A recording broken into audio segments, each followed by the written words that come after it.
This is Katie, co-host of Coffee with Keith and Katie. Thanks for listening to the following broadcast on Public House Media.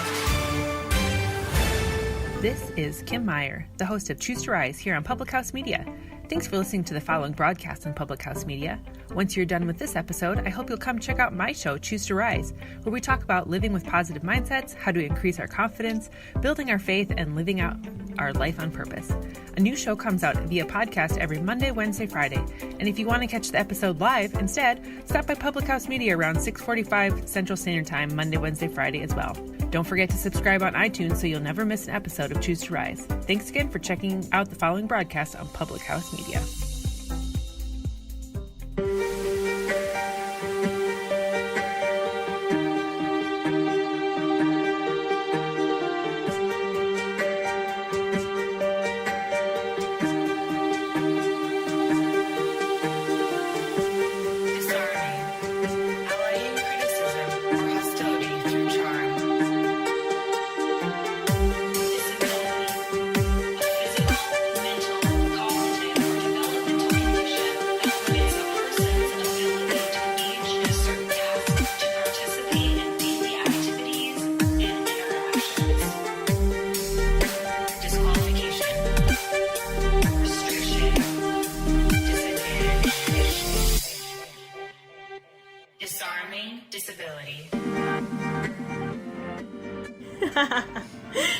What's up? My name is Nicole Kelly, and...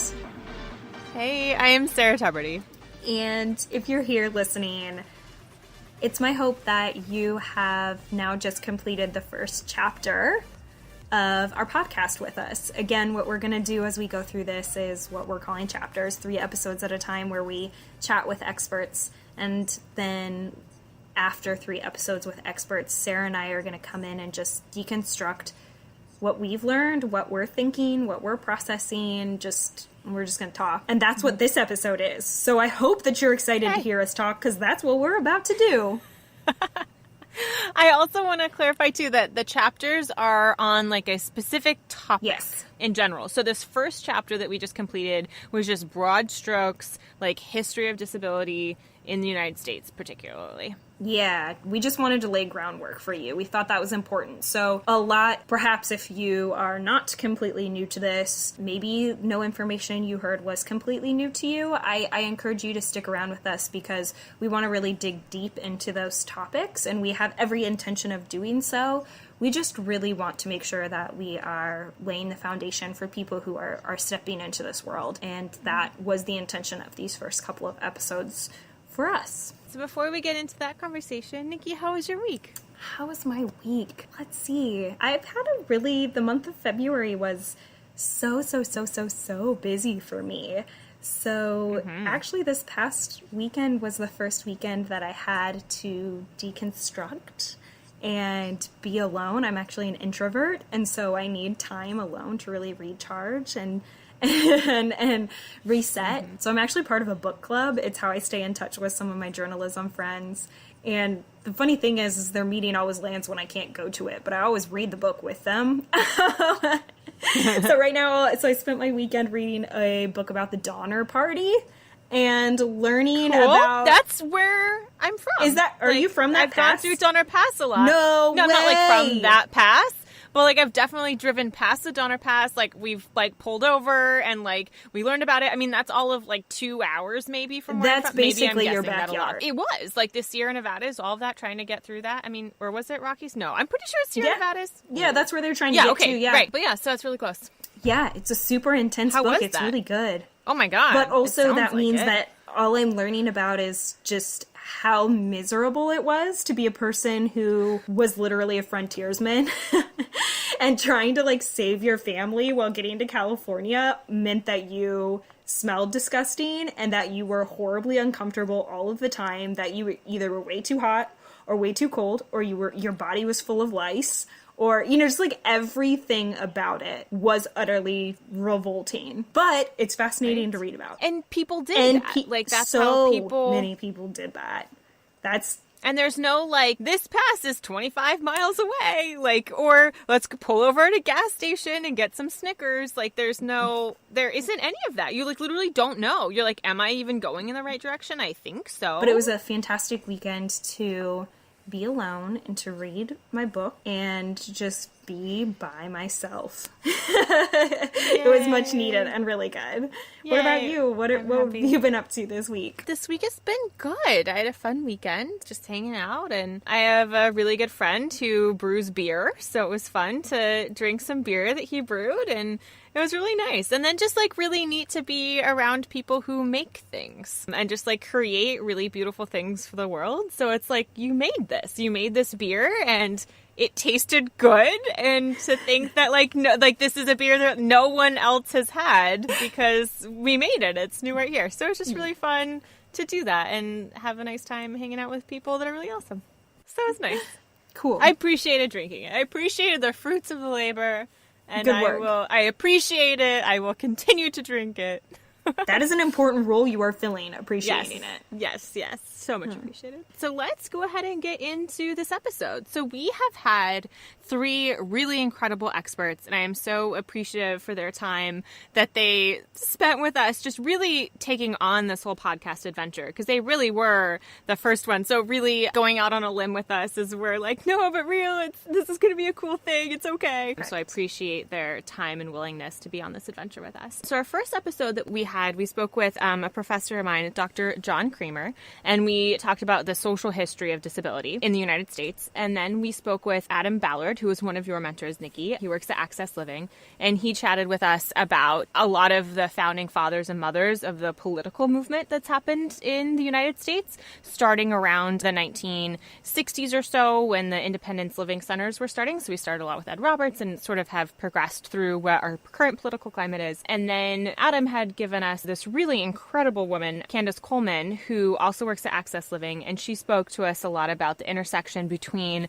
race and disability and what that looks like here in our current climate that we have when we're working through disability. But I really want to sort of talk about something that came up is as we're learning about these different things that have happened, I'm thinking specifically about the different civil rights movements that have happened regarding to disability rights. And a lot of this was happening in the 60s and the 70s. And I think it's important now to address that those leaders are aging. Like they're in their 80s and 90s, and some of them are unfortunately no longer with us. But a lot of these movements were happening to a point where the current generation, so like Nikki, you and I, or even people like 10 years older than us that are like really taking on these like working roles where we're the ones that are sort of building and creating and help molding the country and the society that we're in, may not be as intimately connected to this because we're not learning about it. So can we sort of talk about what does this mean as far as being new leaders here and how it's important to sort of like access our history, or just like, I'm not sure that I know a really great question other than like, let's just talk about it. Yeah, I'm going to answer your question, but I'm first going to tell an anecdote of a story that I think highlights exactly what you're trying to say, where, you know, we're the next generation who's trying to take over, and yet we were never taught about these people who have done such amazing work coming ahead of us. And I think my antidote for this is the fact that on the 25th anniversary of the ADA passing, so the ADA passed, the Americans with Disabilities Act passed in 1990. I was born in 1990. I was 57 days old when it passed. Mm-hmm. So this huge piece of legislation that has changed the world for the better in a lot of good ways for people like us with disability. I've only ever known a post-ADA world. Mm-hmm.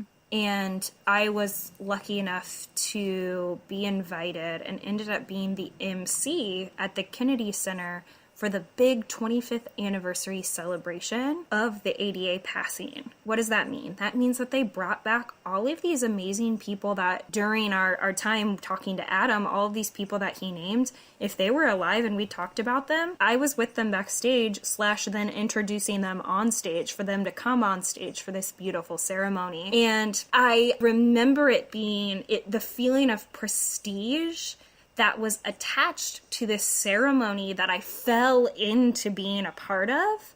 Mm-hmm. I remember taking that back with me and pausing and saying, there's a part of this that I need to look into that I don't understand. Because whatever these people were fighting for, I just listened to them talk about it on stage, but what does that actually mean? And that was the first time that I actually dove into what it meant to be the advocates, and I started to research all of these different people and to actually turn a leaf and understand the fact that this world that we're living in is, you know, this social construct and there's all this work to be done. Like that incident, that night for me was undoubtedly one of the hugest turning points in my life for me in a very positive way. Without understanding, I understood. Does that make any sense? It does. I don't know that it does. You felt it. You felt it. You felt that, like, this is something that's real and powerful, even though I haven't read the book on it. But like, even very though stupidly was surrounded by the kings and queens of our movement. Oh my and God, yeah. didn't have any clue. Was a freaking idiot. And I was the kid. I was there because I was one of the ideals of the next generation coming up that was going to take the flag. But yet I didn't know. Right. That's maybe what I'm trying to get at. Like, I should have been the person who knew of our generation, and I didn't know. But it's also not necessarily your fault that you didn't know. Like, it's not your fault that you didn't know. And I think this comes back to, like, disability rights are civil rights. Like, they should be, like, the 3 pages that are included in the, like, civil rights section in our history books, in our 6th grade classrooms, and or whatever grade that we learned civil rights in. I just have lumped it with 6th grade, and that's nothing against 6th graders or 6th grade anything. But I just think that, like, these things need to be included because I didn't know about them either. And, like, yes, I did grow up in this post-ADA world as well. I also was born in 1990. But I just think that it's so important that, like, if we, well, not if, there's no if there, we are going to be the next leaders, this next generation leaders. But I think you're absolutely right that there's this gap of knowledge and this gap of understanding and this gap of just what it meant to be a part of a world that wasn't accessible. And it's not like we're done yet. Like, it's not like, hey, peace, like, we made it. This isn't something we need to work on anymore. Like, we figured out how to do blah, blah, blah. Like, this isn't done. Like, and I don't think we're anywhere close to being done with the disability movement at all in the United States. So, like, we need our generation of leaders to be there, and we also need to make sure that we're educated and we know our own history. Hugely. And I think that what you just said is so important, like understanding the foundation that's been laid for us. Is there's this huge realization that I came to. I understood in being a person who's on social media that my story was getting extra attention. And I understood that it was because I had one hand, right? Because I was this person who had difference.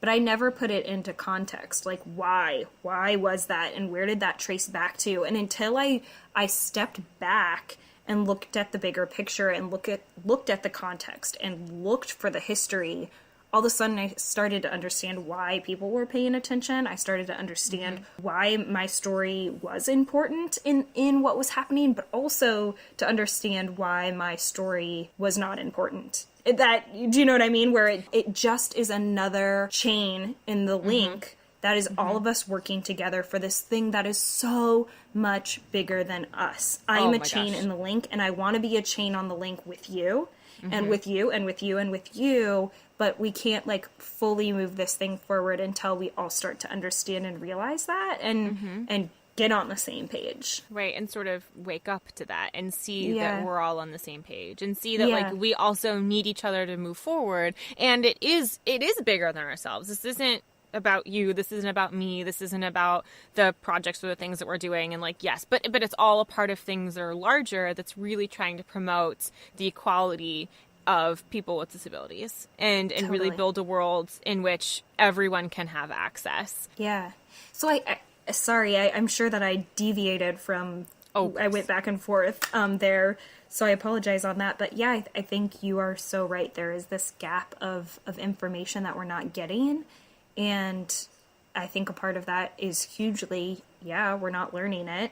Straight up, nobody's giving us that information in 6th grade. But I also think the other big problem with that is this, not wanting to identify as disability. So even if I had read about it in the 6th grade, I don't know that it would have sunk in as anything extra special or important to me, because I wasn't somebody who cared to identify, right? I didn't even know that I should have been or needed to. So also bridging the gap between making disability and this community a beautiful word and a community people are excited to be a part of and join is another huge mountain to climb. And that is very abstract and looks so different because everybody has such different bodies and minds and souls that are making, you know, their disability something that's different. What else did we learn this week? Well, rather over the past 3 weeks. Yes.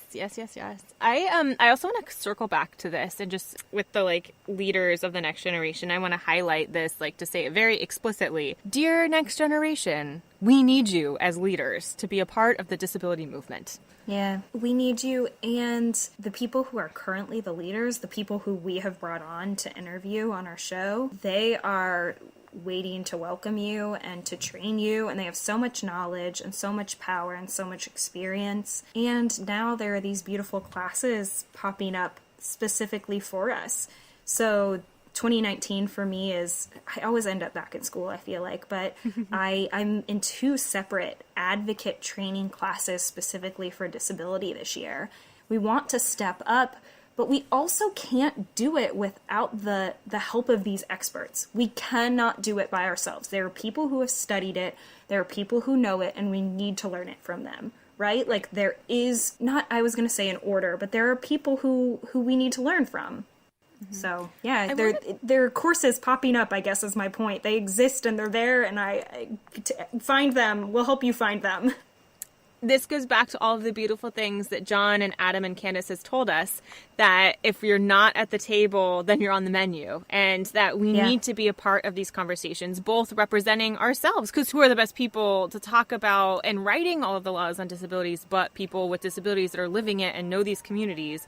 But we also do need to be educated with that too. So I think that goes back to your idea of this order. That's almost like walking into like a test in school without doing homework. Like you have to have knowledge on it. Like I'm sure you could probably do fine with anecdotally like what you've maybe learned in class, but like you can't just BS your way through a lot of stuff. And I think that this is something that's important enough that like it needs more thought and insight. And there is history and there is research that exists. So why not use that to help arm ourselves really so that we can speak intelligently about all of these topics and make sure that we're making real change. So like what are the things that have already been done and where are the gaps and where do we need to go in the future? So really seeing that and really outlining that and really shaping that intentionally, I think is really important to make sure that people are educated on all of these things.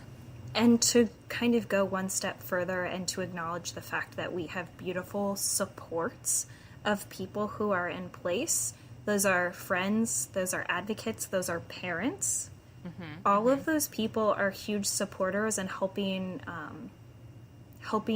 be a voice along with us. However, they are not our voice. And there's a huge distinction between that. And that's not to poo-poo any work anyone has done. Who is a friend of the community, who is a parent of the community, who is a support of the community. But the simple fact of the matter is that we are the people living it, and we need to step into the leadership roles in order to make the change that needs to happen.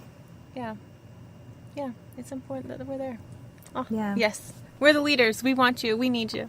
Lead. Do good things. All right. So kind of on that, actually, this is a nice side note. In thinking about some of our founding fathers and mothers, it's been really interesting researching people, both hearing them on the podcast through Adam when we spoke on Adam's episode. But I've been going through and like looking online for different pictures of people just so we can see their faces. And I think it's important to acknowledge and give appropriate like accolades or accreditation to the people who were really like in the trenches on day one that like built this world for us and made it accessible. In Googling people, you see some people, and again, like people with disabilities, rights movements, like there's not a ton of them. There are not a lot of resources that are particularly highlighting people. But I do think that's important that there have been some key leaders that are both identify in minority race and ethnic groups and also have a disability, but I've been so surprised at how hard it is to find information about them.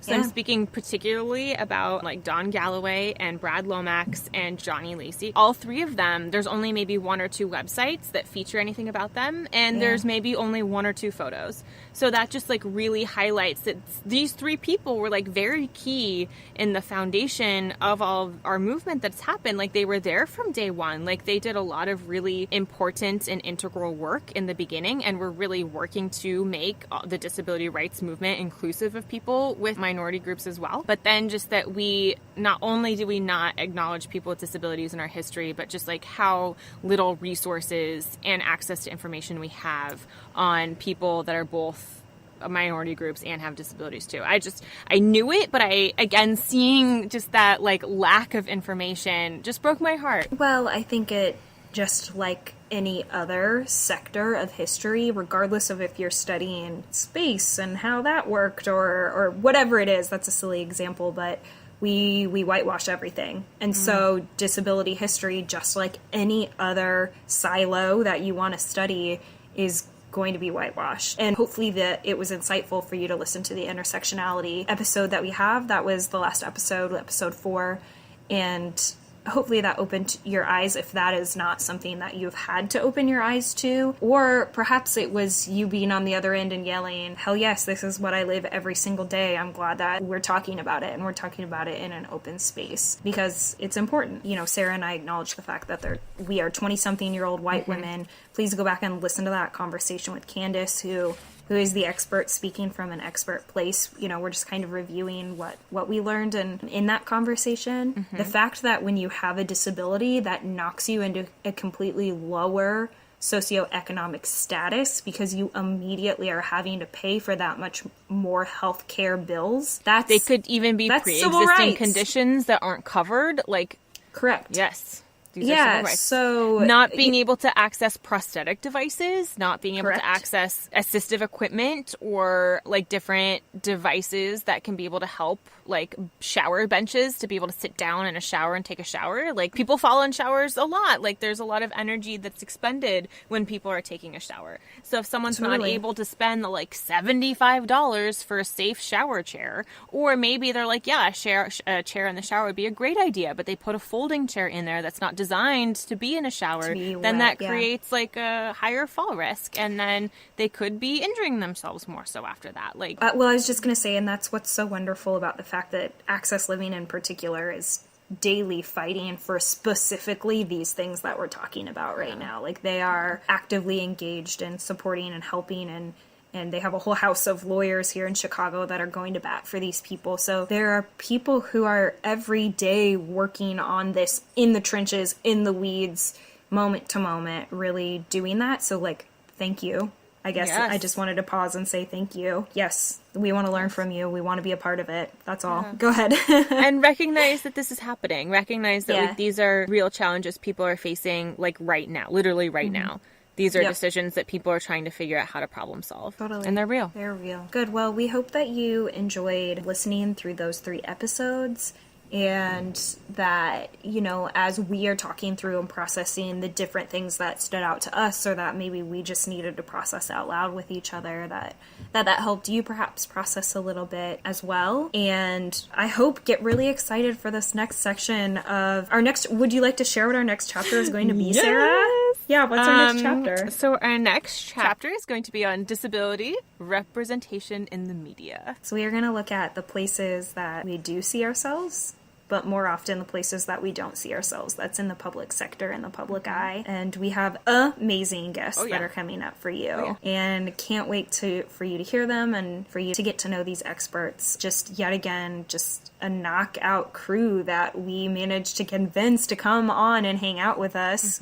Woo! Thank you guys for joining us. Yeah, will you share more about where they can find our information and what else maybe they'll find when they go to to see our information? Yes. All right. So I do want to share that Nikki and I have worked really hard to build this website, and I feel that there's a lot of really wonderful resources there that we just haven't had the chance to explicitly share again and again with all of you. So if you go to disarmingdisability.com, on there you will have a link to each one of the episodes that we have put up. So from there you can listen to the podcast right on the website, and then with each episode you can download discussion questions. So if you want to sort of process some of these things that you're listening and really like begin that self-awareness on yourself, if there's things that you're thinking of that you want to send to us, like please do. You can answer the questions and send them to us if you want, or if you have questions that you want to ask or want us to talk about, like send those to us too, please too. And then with the discussion questions, there is also a coloring page that's featuring disability positive images. So feel free to color along as you're listening, which would be really great. There's also a transcript of every episode also, that if you want to access that and read that over, or look for specific things, or look for names of people or things like that that we've sort of talked about, that's there. And that is wonderfully able to happen through We Really, as a transcription service that we're using to be able to have those available for you. And then you have fun videos of us and fun pictures. Yay! And lots of, Sarah's been amazing to reference everything. Yes. Everything that we talk about in these episodes, she's going back and she's pulling actual references that you then can go read more up on this information yourself. I am very thankful for that part of it. I think it's helpful. So thank you, Sarah, for all of that There's work. also videos. There's like videos. There's websites. There's any type of stuff that just sort of couples the website so that you can learn more and learn further. I highly recommend checking out episode 3 references, because within that's our history episode. You can watch the drunk history episode on disability, which is amazing. It's so wonderful. So please go check it out. Yes. Great. Oh, wonderful. Cool. Well, we will see you here next week, where Lawrence Carter Long will be joining us to chat about representation in the media. We cannot wait. So be sure not to miss it. There's going to be so much good conversation that happens there. And Sarah, thank you for chatting tonight. Thanks for being open as per usual with me and having deep heart to I love it. hearts. It's my favorite. And thank you for being here with us. Thank you for taking time out of your day to spend learning about all these great things. So please. Huzzah! Okay, we'll did it. see you next week. Bye. We want to give special thanks to our network, Public House Media. For our intro beats, Jason Barnes at Cybernetics. For our logo art, Patrice. You can find him at normalpersons.com. And Matt Meldrum and Ryan Louie, our two-handed technical team. Subscribe on Apple Podcasts or publichousemedia.org. Follow us on Twitter at DisarmDisable. Follow us on Instagram and Facebook at Disarming Disability. And check out our website, disarmingdisability.com. See you next week. Bye.